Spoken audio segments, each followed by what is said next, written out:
Dez Bryant, a member of the '88 Club, a Dallas Cowboy legend, and a man that was a beast on the field during his playing day.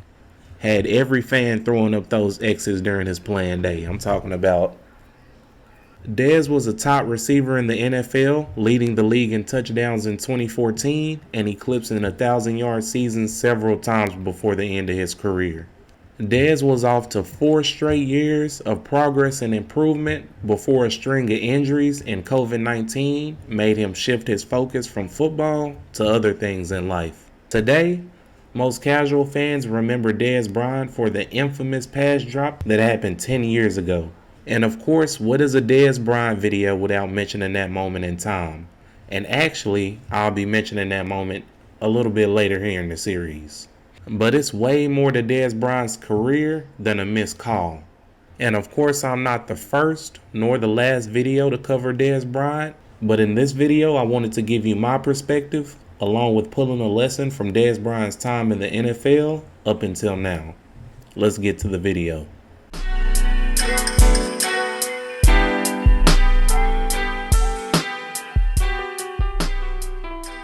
Dez Bryant was born in Galveston Island, Texas, and has always been a great athlete ever since his younger days at Lufkin High School.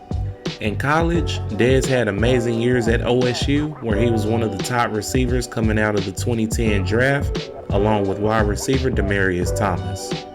But along with being a great athlete, most talented guys that's a once-in-a-lifetime generation start to get fed the ball a lot. And sometimes even to the point the whole team is dependent on you. And sometimes that can either break a player or make a player. And from my research, I think this, along with a lot of other personal issues Dez had to deal with at a young age, made him into a young man at a very early age in his life. So doing it on the football field was more of an escape to him than it was pressure. Throughout this video, I'm going to be referring back to things he said on the Pivot podcast because he gave so much good information. And for those of you who didn't see Bryant's interview on Pivot with Ryan Clark, Fred Taylor, and Shannon Crowder, go check it out. It's a great episode with lots of emotion and detail about Dez Bryant's life. But Dez Bryant is definitely a stand-up guy and an athlete who never saw himself being afraid to let go of his career of playing football and tackling other ventures in life. I felt like he was ready to embrace fatherhood and life after football after watching that interview. As mentioned earlier, Dez Bryant was drafted in the 2010 draft by the Dallas Cowboys, after the Cowboys traded up and swapped their second-round pick with the New England Patriots' 24th pick in the first round.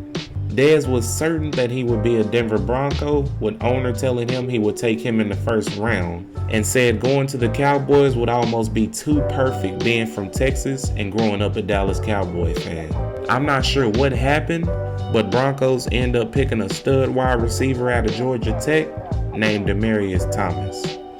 Now, I'm not here to give the whole background of Bryant's Cowboys stint, but since 80% of his career was spent in Dallas, I'll summarize it up.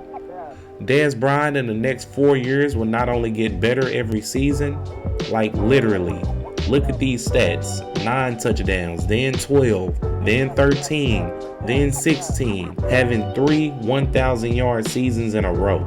So it's safe to say Dez was a solidified draft pick after those years. Now, as I mentioned earlier in the video, Dez Bryant was the face of one of the most infamous calls in Cowboy history. On January 11, 2015 in Lambeau Field, Dez Bryant would go on to make a routine catch thrown by Tony Romo against the Green Bay Packers towards the end of the fourth quarter that would have put them at the 1-yard line with high hopes to walk away with the W. Unfortunately, when Dez caught the ball, he tried to make a football move to score a touchdown, and as he dove toward the line, the ball popped up from Dez's shoulder and he caught it again. I'm trying to explain it in words, but the video should do enough explanation for y'all. The refs would walk onto the field and announce Dez Bryant did not maintain full possession of the football, calling it a no catch, killing the Cowboys' hopes of going to the NFC Championship and even the Super Bowl that year. Cowboys would go on to lose a close game, 21-26, and miss an opportunity to make the NFC Championship game against the Seahawks, who they had previously beat that year.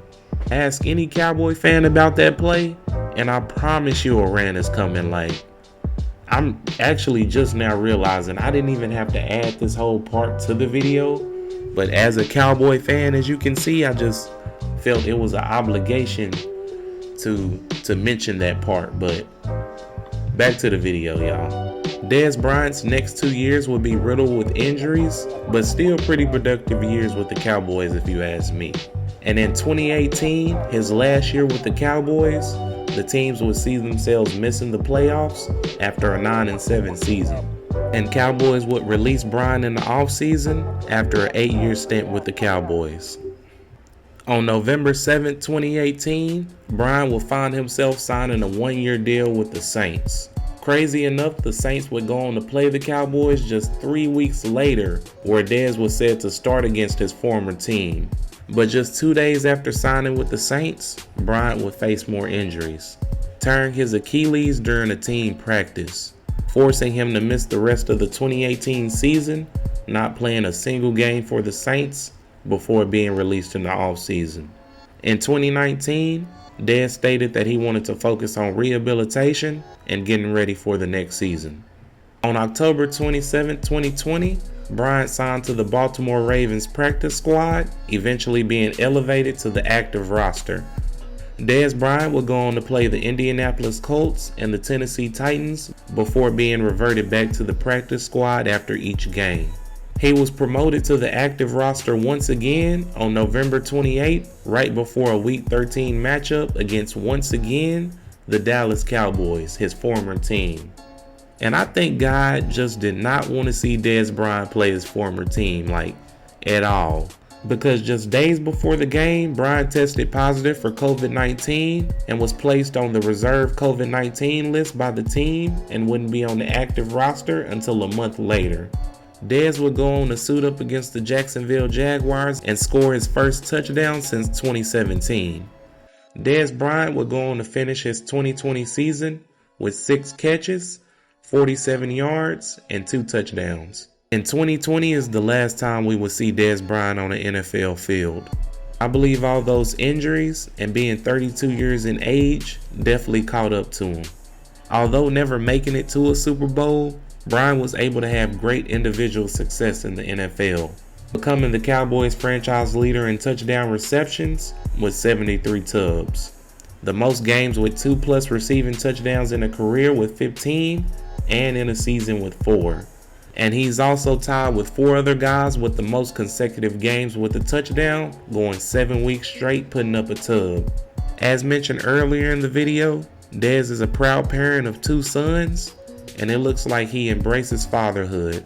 Because to keep the negative sides of the story short, Dez didn't grow up in the most structured environment, and being a parent is something he takes a lot of pride in. But today, Dez Bryant can be seen promoting his athletic service company, Personal Corner, which he founded in 2016 to help build platforms and create partnerships to serve the athletic empowerment movement.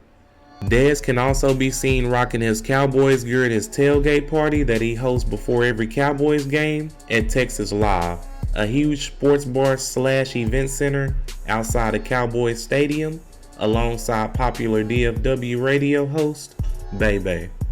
Other ventures Dez takes on include online sports betting, posting some sort of advertisement and parlay every day on social media, and being a great parent to his wonderful kids, which Dez Bryant's son, by the way, Dez Bryant Jr., also plays football and admires guys like Justin Jefferson, Jamar Chase, and his pops. So be looking out in the next 5 years or so, y'all. But like all of my videos, after writing majority of my script and doing research, I asked myself, what have I learned from this? And with Dez Bryant, I learned everybody isn't given a fair chance or the same opportunity. Some people have to go out and get it out the mud with a wooden spoon. And opportunity doesn't always knock for everybody. Sometimes you have to create it. To which I ask you this question. Are you willing to take the time and build an opportunity, most importantly for your family, so that they can have an easier path to success? That's something only you can decide. Until then, my name is Liko McKinney, and this was a short story. Let me read something to you real quick. It mean a lot to me. Man, I ain't trying to cry, but let me read something. It's been on my phone for about, since I met y'all, it's probably been like 6 years. Just say, break generational curses. Quit yelling at your kids before they go to bed and expect them to sleep well. Quit yelling at your kids in the morning right after they wake up before school and expect them to have a good day. You set the tone for your children. You set the tone for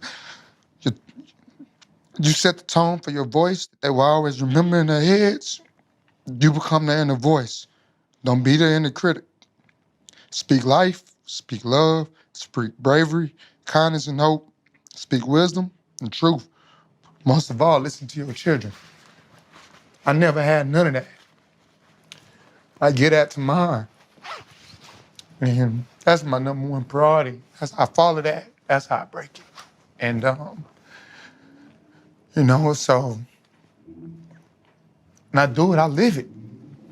I live it.